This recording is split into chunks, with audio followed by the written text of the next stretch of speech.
안녕하십니까. 저는 아쿠아플래닛 여수에서 이렇게 해양 생물들과 함께 생활하고 있는 아쿠아리스트 최경호입니다. 만나서 반갑습니다. 네, 감사합니다. 네, 수요일에 바다톡톡 이 아쿠아리스트의 하루라는 프로그램을 굉장히 많은 분들이 신청해 주신 걸로 알고 있는데 우리 원래는 저희 꼬마 친구들 위주로 많이 강연을 진행했는데 오늘은 부모님들이 조금 계셔서 조금 더 열심히 해보도록 하겠습니다. 네, 이번 강의는 그 아쿠아리움은 어떤 곳인가, 그리고 아쿠아리스트는 어떤 일을 하는가에 대해서 한번 알아보도록 하겠습니다.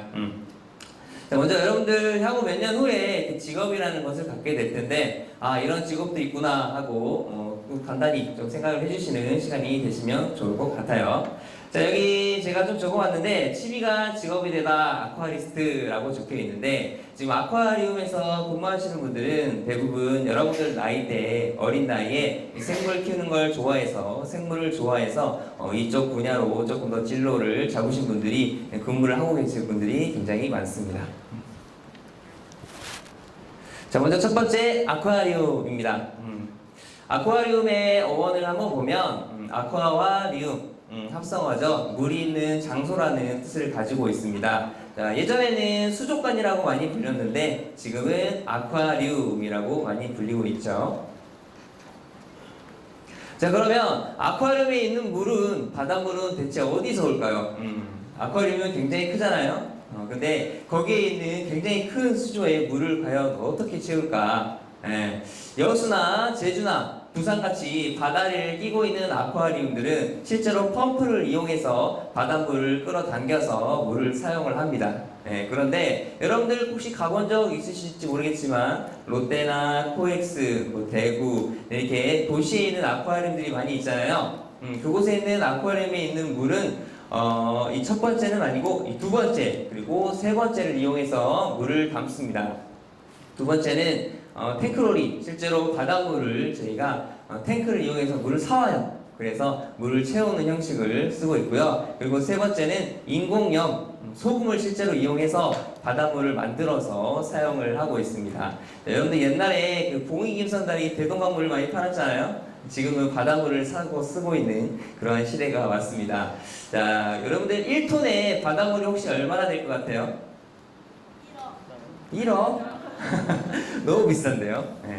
보통 1톤에 13,000원 정도 해수를 사고 있는데 저희 여수 같은 경우에는 메인 수조가 약 3,000톤 정도 되거든요. 그 물을 다 채우려면 굉장히 많은 양이 들겠죠. 근데 여수는 이 첫 번째 물을 끌어서 쓰기 때문에 그 정도는 들지 않습니다. 자, 다음 아쿠아리움의 역할인데요. 아쿠아리움은 예전에는 여러분들 들어보셨을 거예요. 돌고래 쇼, 물개 쇼 이런 거 많이 들어보셨죠? 그런데 요즘에는 그런 쇼들이 많이 줄어들었습니다. 왜냐면 동물 복지도 많이 향상이 되고 여러분들 시민의식도 많이 향상이 됐기 때문에 그런 쇼들은 많이 하지 않고 있고요. 대신에 생물들을 이용해서 아까 멸종위기 말씀하셨는데 생물들을 연구해서 그 데이터를 이용해서 여러분들께 교육하는 기관으로 방향성을 많이 잡고 있는 그런 추세입니다.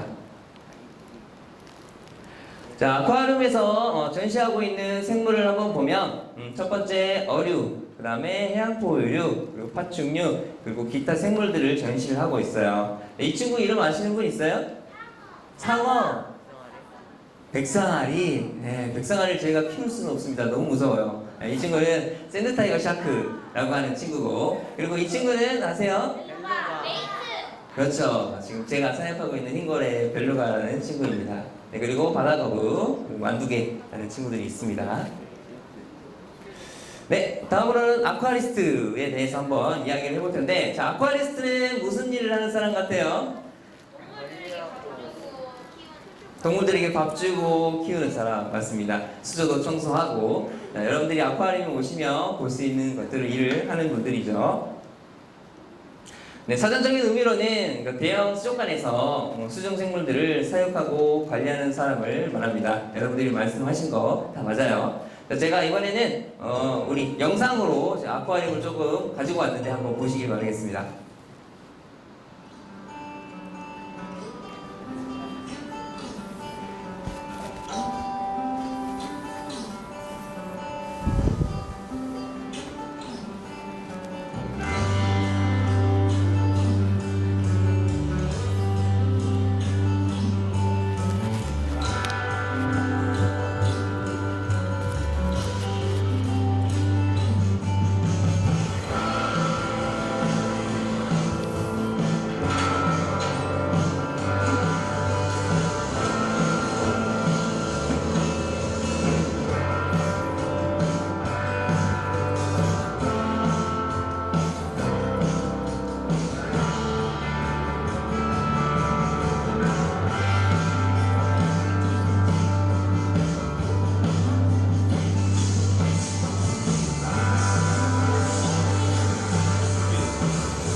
영상 잘 보셨나요?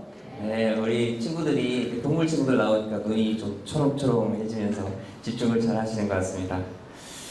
네, 보통 아쿠아리스트도 똑같이 회사처럼 9시에 근무를 해서 6시에 퇴근을 하는 그런 일정을 가지고 있고요. 그런데 조금 다르다고 생각되는 것은 하루에 아침에 출근을 하면 항상 그 생물들의 안녕을 좀 생각을 해야 돼요. 이 친구가 밤에 잘 잤는지, 아픈 데는 없는지 항상 매일매일 체크를 해야 되기 때문에 아침에 갈 때마다 항상 긴장되는 마음으로 갑니다.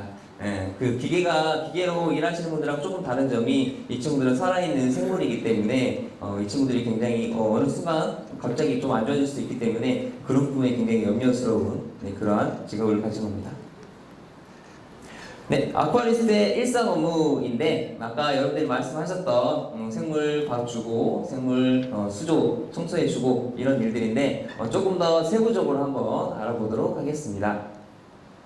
먼저 첫 번째 생물 관리인데요. 생물 관리는 크게 수조 관리를 해야 되고 그리고 수질 및 사육 환경을 관리해야 되고 그리고 세 번째 영양 관리 그 외에 기타 여러 가지 등등을 좀 관리를 해줘야 됩니다.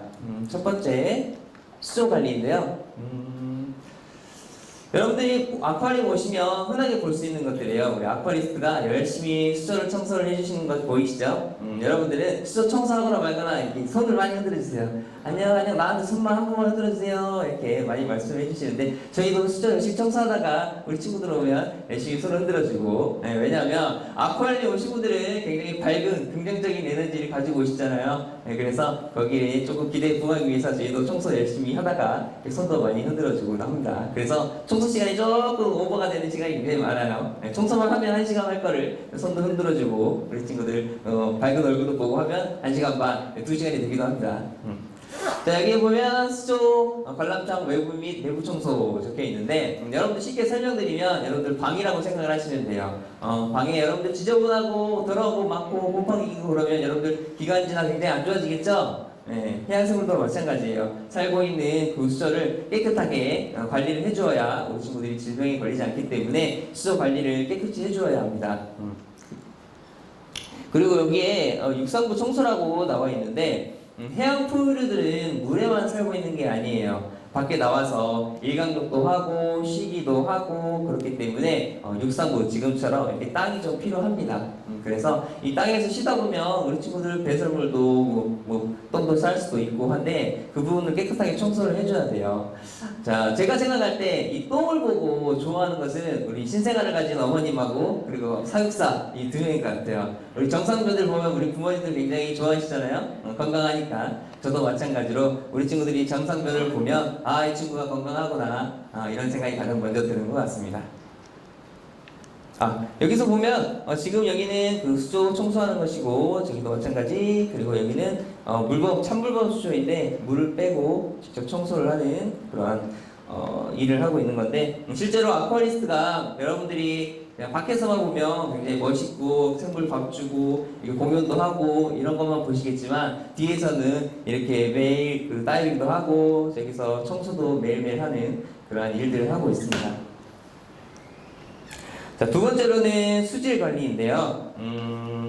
우리 물고기들, 어류들이 살아가기에 가장 중요한 게 바로 물인데 자, 우리 사람들이 살아갈 때 가장 중요한 게 뭐예요? 돈? 밥?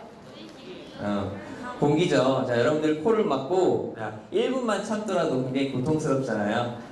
우리 물고기에게도 똑같아요. 물고기에게 가장 중요한 건 바로 물인데 우리 사람들은 폐가 있기 때문에 폐호흡으로 호흡을 할 수 있지만 물고기들은 폐는 없고 아가미를 이용해서 호흡을 합니다. 물속에 녹아있는 산소를 이 아가미를 이용해서 가스 교환을 이루어져요. 그래서 물이 굉장히 중요합니다. 그래서 이렇게 중요한 물을 관리하기 위해서 보시면 수온도 체크하고 용존산소 이게 물에 녹아있는 산소 그리고 pH 비중, 암모니아, 아질산, 질산염 등등등 이게 많은 항목들을 검사를 합니다. 그리고 똑같이 맞추는 게 아니고 생물마다 다 원하는 좋아하는 수질이 있어요. 그래서 그 생물에 맞게 수온을 수질을 체크를 해서 맞춰줘야 합니다.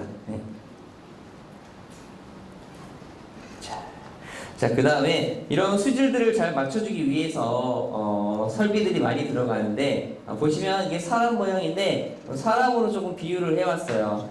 우리 사람의 장기로 비유를 하면 펌프 역할을 하는 심장 역할을 하는 펌프가 물을 쏴줘서 배관을 이용해서 물을 타고 가서 그리고 여과기에서 여과 찌꺼기들을 걸러주고 그 다음에 살균기, UV나 오존 등을 이용해서 깨끗한 물을 만들어주고 그 다음에 열교환기를 이용해서 생물이 살아가기에 좋은 수질을 수온을 맞춰주어서 다시 그 수조로 돌려보내는 그런 시스템을 가지고 있습니다.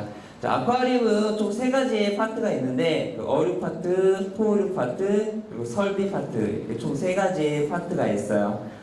이런 설비 같은 관련된 내용들은 설비 파트 LSS 분들이 아쿠아리움에서 열심히 일을 해주고 있습니다. 다음에 세 번째로 영양 관리인데요.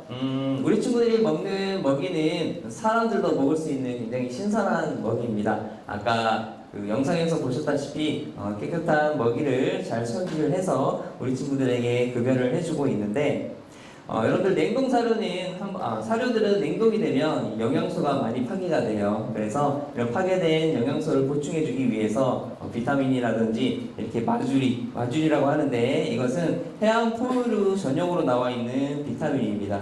그래서 우리 친구들에게 부족한 영양소를 채워주는 그런 비타민도 많이 채워주고 있고요. 여기 있는 친구는 남아프리카 바다사자 오타리아라고 하는데 이 친구는 작아 보이지만 70kg 정도 몸무게가 나가요. 그래서 매주 이렇게 체중도 측정을 해줘서 몸무게가 찌고 빠질 때 먹이량을 조절을 해주고요. 그리고 이 친구는 이름이 뭐예요? 아프리카 펭귄 맞습니다. 자카스 펭귄이라고 하죠. 이 친구는 유일하게 이 친구는 그 더운 지방에서 살고 있는 친구죠. 케이프타운이라는 곳에서 살고 있는 친구들입니다. 해변가에서 수영복을 입고 일광욕을 즐기시면서 만날 수 있는 그러한 친구예요. 자, 그리고 여기 사료 종류가 더 나와 있는데 우리 벨루가가 먹고 있는 그런 사료인데 제가 질문 하나 들어볼까요? 자, 여기서 흰골의 벨루가가 가장 좋아하는 먹이는 뭘까요? 청어. 고등어? 정답은 제일 큰 거. 제일 큰 거. 우리 고래는 몸이 굉장히 크잖아요. 그래서 큰 먹이랑 작은 먹이랑 같이 주면 큰 먹이를 먼저 먹습니다. 그리고 우리 친구는 굉장히 똑똑하잖아요. 그래서 사람들 다 알아봐요. 저도 알아보고. 그리고 한 가지 에피소드는 우리 신입사원들이 오면은 밥을 바로 받아먹지 않습니다. 이 친구가 나에게 밥을 줘? 이러면서 안 먹고 가버리는 경우도 굉장히 많아요. 우리 신입사원들은 한 1개월 정도 지나면 우리 친구가 밥을 먹더라고요. 우리 친구에게 신뢰도 주고 교감도 쌓아주고 하면은 우리 친구가 사육사에게 믿음을 갖고 밥도 잘 먹더라고요. 자, 그리고 생물 관리 중에 조금 어류하고 푸어류하고 다른 점이 있는데 어류는 실제로 그 메인수에 들어가서 다이빙을 합니다. 여러분들이 보시는 것처럼 공기통 메고 다이빙해서 들어가서 직접 가오리나 상어들에게 이렇게 먹이를 타겟 피딩을 하게 됩니다. 이 친구가 먹는지 안 먹는지 직접적으로 가서 먹이를 주는 그런 일도 하고 있고요. 그리고 여기 약욕을 통한 피부 기생충 제거라고 나와 있는데 아까 영상에서 보셨죠? 큰 가오리 통에다가 넣고 약욕을 하는 것을 보셨을 텐데 가오리는 우리 사람처럼 손이 없어요. 그죠? 그래서 몸에 기생충이 붙으면 굉장히 간지럽습니다. 이 간지러운 기생충을 떼어주기 위해서 약욕이라는 것을 하는데 보통 해수에 사는 친구들은 담수에다가 넣어서 약욕을 하고 담수에 사는 친구들은 해수에다가 넣어서 약욕을 하고 이것도 안 된다 그러면 약을 타서 우리 친구들 약욕을 해주고 있습니다.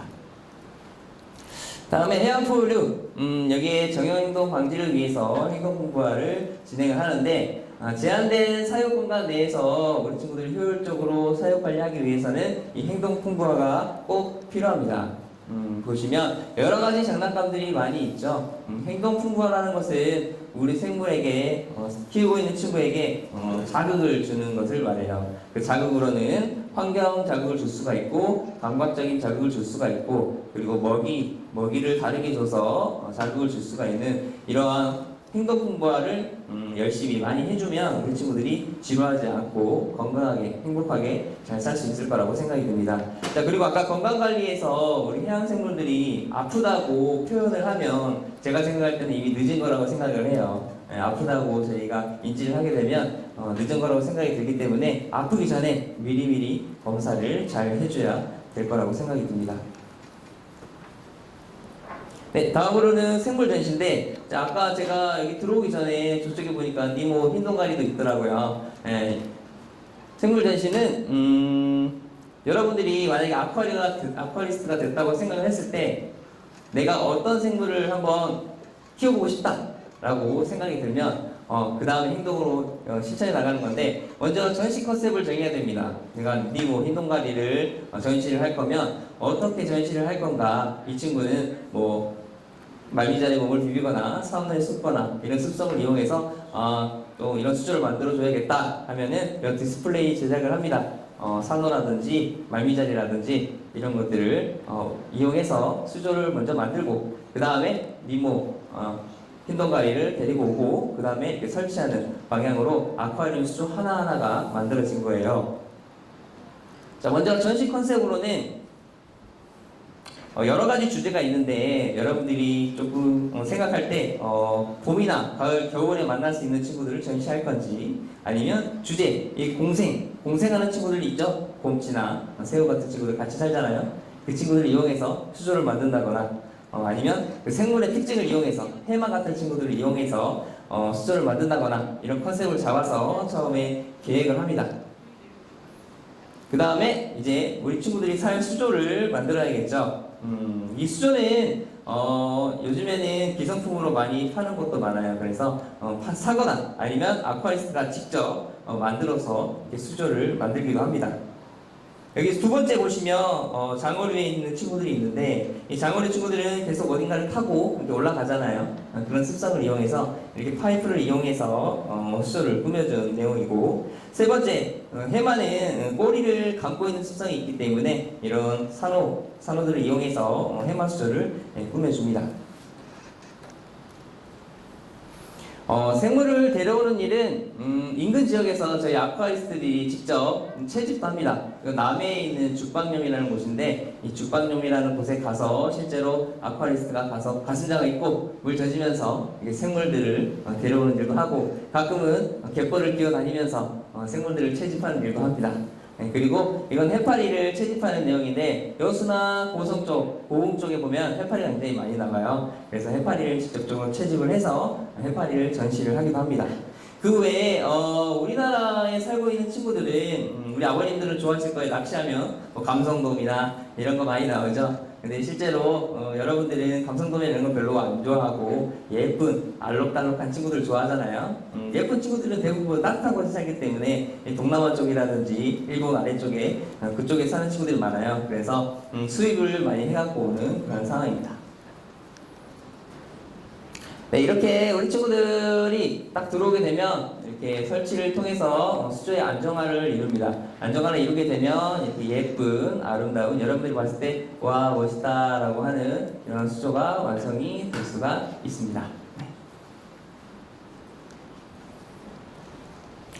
네, 그 다음에 생물의 전시는 또 생물만 전시하는 게 아니고 또 여러 가지를 이용해서 여러분들께 정보를 제공할 수가 있는데, 첫 번째는 생물 엄연판입니다. 여러분들 아쿠아리움 가면 엄연판 많이 보실 텐데, 이 엄연판을 이용해서 생물들이 어떤 생물들인지 정보를 전달하는 일을 하고요. 그리고 이렇게 요즘에는 QR코드를 이용해서 생물들의 정보를 전달하고 있습니다. 한번 맞춰보세요. 누군지.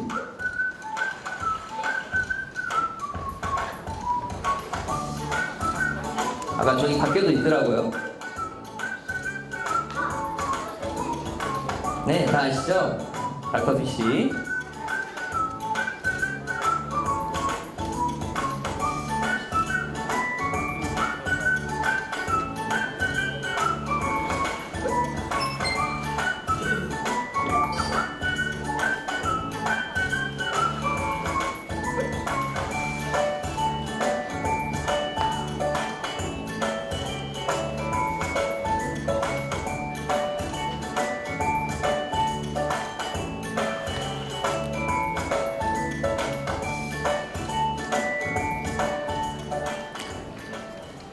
네, 요즘에는 생물뿐만 아니라 아까 처음에 도입 부분에서 증강현실처럼 이런 여러 가지 형태를 이용해서 영상 매체들을 이용해서 우리 바다 생물들의 정보를 또 전달하는 일도 아쿠아리움에서 진행하고 있습니다.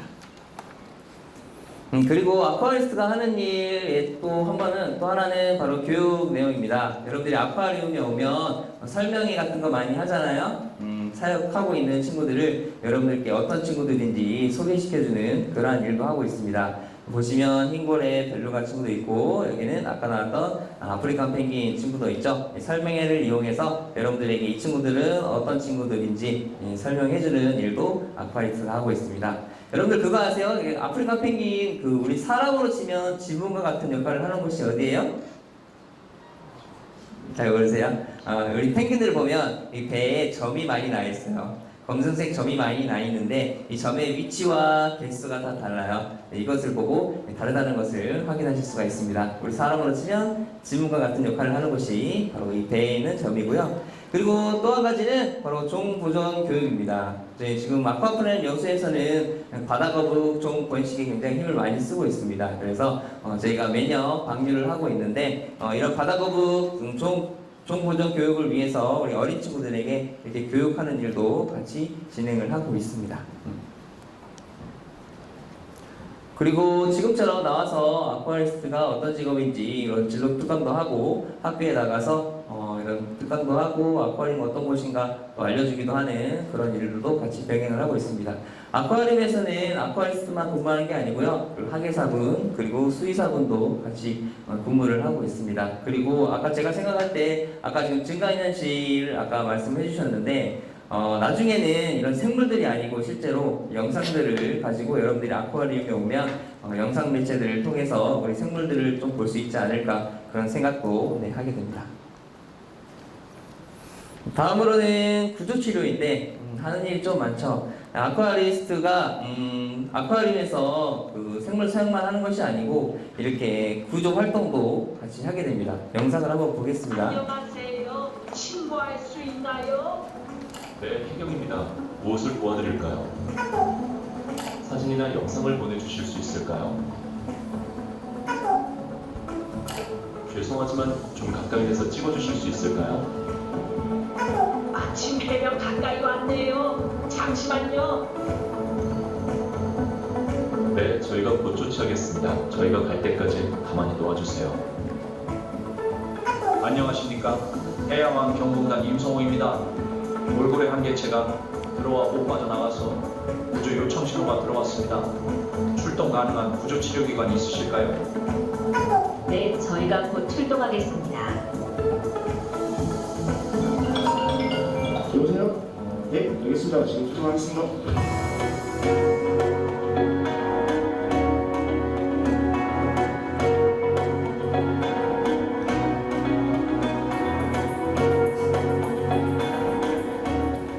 구조에 필요한 물품들을 챙겨서 출동하고 있는 모습이에요. 현장에 도착하여 상태를 확인한 다음 응급 처치를 하는 동안 체포가 나오지 않게 제공 주변으로 바꿔줘요.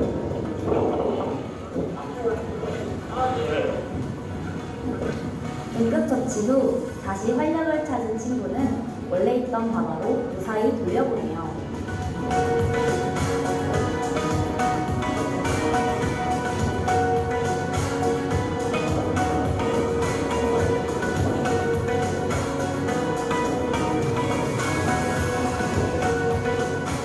한캔이야, 아프지 말고 건강해야 해.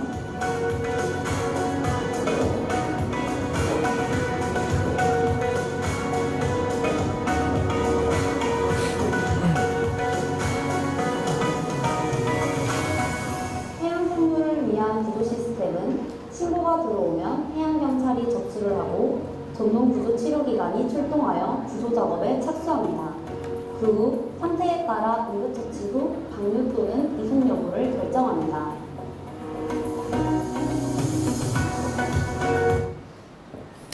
네, 영상에서 보신 내용은 실제로 저희가 출동을 해서 구조를 한 내용을 가지고 만든 영상이고요. 아까 나왔던 고래 친구 이름 혹시 아세요?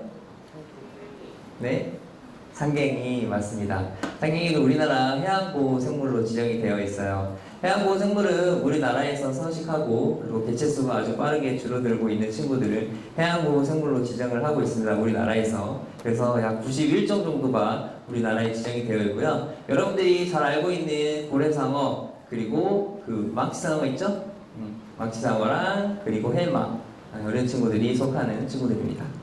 여러분들 영상에서 보셨다시피 혹시 신고하는 방법이 있었는데 그 전화를 하면 되는데 혹시 어디로 전화하는지 아시는 분? 119? 맞습니다. 네, 여러분들 119로 전화를 하시면 이렇게 구조 프로세서를 거쳐서 저희에게 연락이 와요. 그래서 저희가 출동을 해서 이 친구들을 구조를 하게 되는데 저희가 가장 좀 어려워하는 부분이 바로 이 부분입니다. 저희가 출동을 했을 때 이 친구의 지금 상태를 확인하기가 조금 애매한 경우가 많아요. 저희가 가장 베스트로 생각하는 것은 이 친구를 뭐 탈수가 왔을 때 수액만 빨리 넣고 그 다음에 바로 바다로 방류하는 것이 가장 좋겠죠. 이 친구가 기관으로 이송하게 되면 그만큼 스트레스도 받고 또 여러 가지 안 좋은 상황에 갈 수 있기 때문에 그곳에서 바로 방류를 하는 것이 가장 좋은 방법입니다. 근데 어디를 많이 다치거나 도저히 바다로 돌아보낼 수 없는 상황이 되면 저희가 이제 기관으로 이송을 해서 그곳에서 이제 치료를 하게 되는데 그 치료 과정에 대한 내용도 또 한번 다시 보도록 하겠습니다. 구조가 필요한 생물의 특성과 상태에 따라 다양한 방법으로 치료가 이루어집니다. 커다란 해양 생물의 경우 직접 잠수하여 건강 상태를 점검하기도 합니다.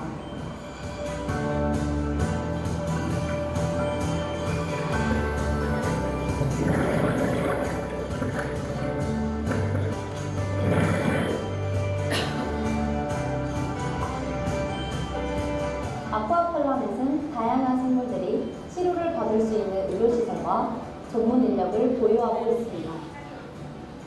상처가 생겼을 땐 드레싱 처치를 하고 주기적으로 심박수 확인과 폐 청진을 진행합니다. 다음 환자들 실수했죠? 해양 생물들이 스트레스를 받지 않도록 메디컬 트레이닝을 통해 관리합니다.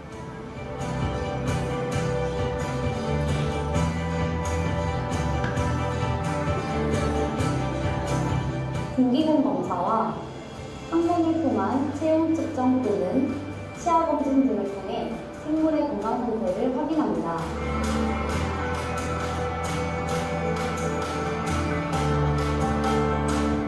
또한 사람처럼 초음파 검사를 통해 건강 상태를 확인하기도 하며 세포에 붙은 기생충도 약욕을 통해 제거해줍니다. 혈액을 분석하여 생물의 건강 상태를 파악하고 그에 맞는 치료 방법을 찾습니다.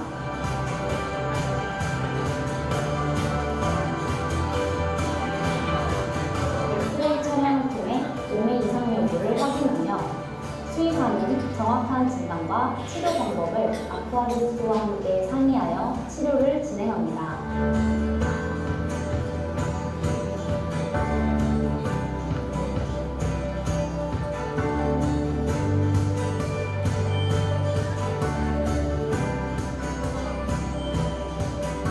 아쿠아리스트들은 매일 생물들의 몸 상태를 전반적으로 꼼꼼히 체크하고 기록하여 이렇게 쌓인 데이터들은 친구들을 더 건강하게 돌봐줄 수 있도록 도와줍니다.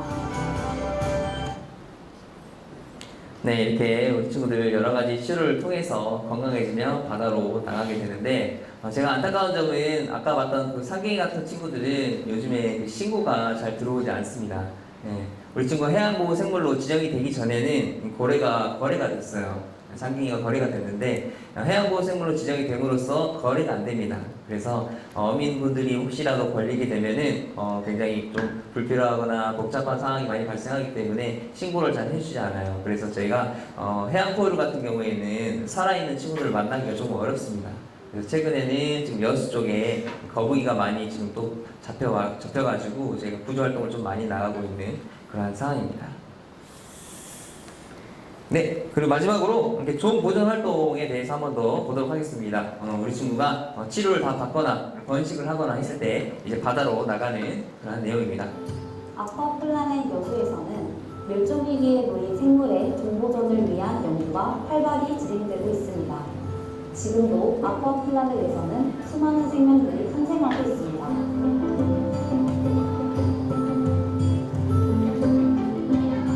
아쿠아플라넷에서는 여러 멸종위기의 동물들이 태어나고 건강하게 자라고 있습니다.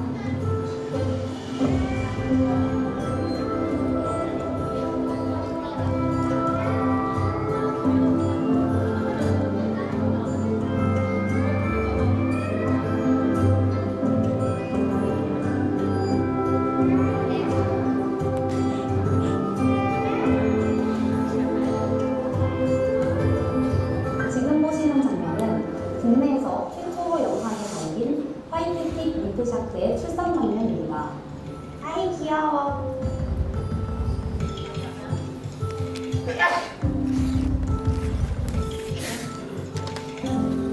아쿠아플라넷 여수에서는 국내 최초로 2017년 푸른바다 거북이 인공번식을 성공시켰으며 그 이후에도 메구리 바다 거북의 인공번식에 성공해 지속적으로 동물원에 크게 기여하고 있습니다.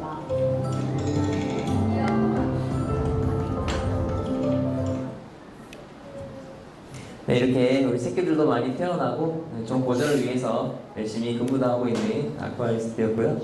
짧지만 아쿠아리움과 아쿠아리스트에 대해서 좀 간단하게 설명을 좀 드렸고 강의는 이것으로 마무리 짧게 하고 우리 친구들 질문사항 있으면 질문에 답변하는 시간 가져보도록 하겠습니다. 혹시 질문 있으신 분? 네? 그거 얼마나 많으신가요? 저희가 회사 입장에서 이렇게 밖에 나가서 말하면 안 된다라고 말씀을 해주시는데 먼저 이거 먼저 말씀드리고 아쿠아리스트는 저기 서비스직이에요. 그래서 많은 급여를 기대할 수 없는 직급이긴 합니다. 그리고 아쿠아리스트는 제가 생각할 때 조금 진짜로 좋아하시는 분들이 와서 일을 하셔야 쭉 오랫동안 일을 하실 수 있을 것 같아요. 제가 올해 지금 10년 차인데 그 전에 10년이 안 돼서 그만두는 친구들을 많이 봤어요. 예전에는 소위 그 매니아라고 하죠. 오타쿠라는 불리는 그 친구들이 굉장히 많이 왔어요. 이게 난 생물 좋아하고 생물 키우는 거 좋아하고 이렇게 와서 열심히 공부하다가 나랑 좀 안 맞는 것 같아 라고 해서 좀 다른 일을 찾으시는 분들이 많은데 한 10년 좀 넘어가면 30 중반, 300 중반 정도 같습니다. 네, 다음 질문. 네. 아쿠아리스트가 되려면 다이버 자격증을 꼭 따야 돼요? 아쿠아리스트가 되시려면 먼저 필수적으로 다이빙은 꼭 하셔야 가능합니다. 다이빙, 왜냐하면 물에서 생물을 관리하기 때문에 다이빙은 꼭 필수로 따주시면 좋을 것 같고요. 그 외에 이제 수산질병관리사라든지 수산양식기사 이게 자격증 2개가 있으면 제가 생각할 때는 서류는 프리패스로 통과를 하실 것 같습니다. 그 외에 근데 아쿠아리스트는 서류 말고 조금 면접이 좀 중요하다고 생각을 해요. 저는 왜냐면 그 어떤 일을 해봤는지 어떤 그 경력이 있는지가 좀 중요한데 그게 독이 될 수도 있고 약이 될 수도 있는데 어떤 곳에서도 근무할 때 항상 성실하게 근무를 하시면 왜냐면 이 아쿠아리스트라는 직업은 인원이 그렇게 많지가 않습니다. 전국에 해봐야 1000명도 안 되는 그런 인원인데 이런 분들은 다 네트워크가 잘 돼 있어요. 그래서 이분들의 그런 평가가 저희가 들을 수도 있는 상황이 올 수도 있거든요. 그래서 항상 어디서 근무하시거나 하실 때는 좀 성실하게 잘 해주시는 것이 좀 좋을 것 같습니다. 그 피라냐를 잡을 때 손 물릴 때도 있어요. 피라냐가 여러분들 아시는 것처럼 엄청 난폭하고 무서운 동물이잖아요. 생물이잖아요. 그렇죠? 근데 실제로는 굉장히 겁이 많습니다. 영화나 이런 데 보면 막 강에 빠지면 달려들어서 왁 하고 막 공격을 하잖아요. 근데 실제로 저희가 수초 청소로 들어가면 다 도망다닙니다. 도망다니는데 실제로 피가 좀 나거나 피냄새를 맡거나 한 친구가 공격을 하게 되면 전부 다 달려들어서 공격을 하기는 해요. 그런 습성이 있습니다. 이빨 또한 굉장히 날카롭고요. 여러분 나중에 피라냐 수초를 가시면 피라냐가 이렇게 공격당한 걸 많이 보실 수가 있어요. 스스로 공식이라고 하는데 본인들끼리 이렇게 잡아 먹는 그런 행동도 보입니다. 그래서 여러분들 피라냐 나중에 수초 가시면 유심히 한번 봐보세요. 그리고 저희가 그 피라냐 피딩도 하는데 이런 명태 같은 거 한 50cm 정도 되는 명태를 주면은 한 1분 정도면 싹 없어지고 뼈만 남기는 합니다. 굉장히 조심해야 되는 친구들이기도 해요. 근데 대부분 아쿠아리움에 있는 생물들은 다 그 야생동물이기 때문에 굉장히 위험합니다. 그래서 수치가 트레이닝이 아무리 잘 됐다고 하더라도 항상 주의를 가지고 조심을 해야 되는 직업이기도 합니다. 아쿠아리스트가 되려면 어느 학과를 졸업해야 되나요? 아쿠아리스트가 되려면 먼저 해양 관련된 학과나 그 생물 관련된 학과를 진학을 하셔야 됩니다. 저 같은 경우에는 수산질병관리사를 따기 위해서 수산생명의학과라는 그 학과를 진학을 했거든요. 수산생명의학과는 수산질병관리사라는 관리원을 낼 수 있는 그 면허를 취득할 수 있는 그런 학과입니다. 그래서 지금 현업에서 말씀드리면 현업에서 근무하시는 분들은 수산질병관리사를 가진 그 수산생명의학과 출신이 절반 정도 되고요. 그 외에 양식학과, 그 외에 생물학과 분들이 대부분을 차지하고 계십니다. 흰골의 대류관은 보통 겁이 많은 걸로 알고 있는데 불러들일 때 어떻게 했나요? 사실 흰고래 친구는 제가 입사하기 전에 들어왔습니다. 그래서 제가 들어오는 걸 보지 못했는데 흰고래 친구는 2012년 여수 세계박람회 때 그때 들어왔고요. 들어오는 거는 저기 러시아의 블라디보스토크라는 곳에서 배를 타고 들어왔습니다. 들어와서 이 단가라는 거 있죠. 고래들 보면 옮기는 그 단가 있죠. 거기 들어서 무진동 차량을 이용해서 여수까지 와서 여수에서 수조로 이렇게 안전하게 이동을 했습니다. 여수 말고 아쿠아리움 같은 건물이 발달한 도시가 있나요?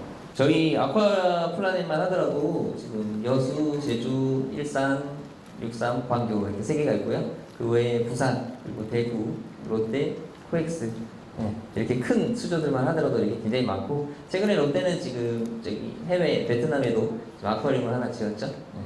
가장 큰 우리나라에서 가장 큰 아쿠아리움은 제주에 있는 아쿠아리움 10,000톤이 조금 넘고요. 여수가 6,000톤. 나머지는 한 4,000톤 조금 넘는 그런 수준의 톤수를 가지고 있습니다. 네, 맞습니다. 네.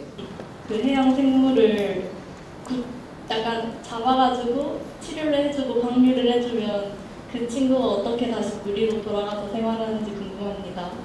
실제로 저희가 이 거북이 같은 친구들은 구조를 하게 되면 GPS 기계를 달아요. GPS 기계가 저희가 약간 굉장히 고가인 장비이기 때문에 저희 자체적으로 하는 건 아니고 그 코엠이라든지 여러 국가기관이랑 같이 연합을 해서 지금 연구를 하고 있는데 그곳에서 이 부착기기를 달아서 이 친구가 어디로 가는지 어디를 향하는지 이런 걸 다 모니터링을 하기도 합니다. 근데 매년 다 모든 생물들에게 다 할 수는 없고요. 굉장히 큰 성체라든지 그런 특별한 친구들에게 이렇게 달아서 모니터링을 좀 하고 있어요. 근데 저희가 실제로 이 친구들에게 어디로 가는지 다 모니터링을 하면 정말 좋을 것 같은데 솔직히 그런 현실적으로 그렇게 정확히 모니터링을 할 수는 없어요.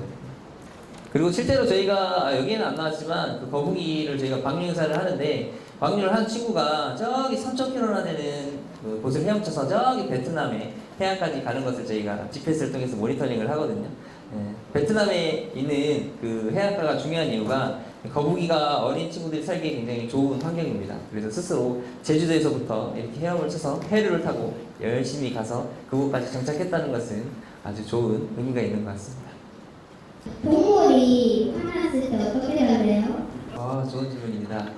동물들이 화나면 진짜 무섭습니다. 막 물라고 막 쫓아다닙니다. 특히나 저는 벨루가 수조를 많이 들어가는데 우리 친구들이 화나면 입을 이만큼씩 벌리고 저를 막 물라고 막 쫓아다녀옵니다. 그러면 저는 그 친구들에게 장난감밖에 되지 않습니다. 아주 킥킥 이렇게 많이 날아다니는데 우리 친구들이 가장 좋아하는 것은 먹이에요, 먹이. 밥을 가장 좋아합니다. 그래서 우리 친구들에게 이야기도 많이 해주고 또 특식 이런 거 있잖아요. 살아있는 물고기라든지 평소에 주지 않았던 물고기라든지 이런 걸 주면은 우리 친구들 얼굴이 싹 바뀝니다. 굉장히 말도 잘 듣고 굉장히 기분이 좋은 것을 제가 볼 수 있었습니다. 즐거운 강의해 주신 최경호 대리님께 큰 박수 부탁드립니다.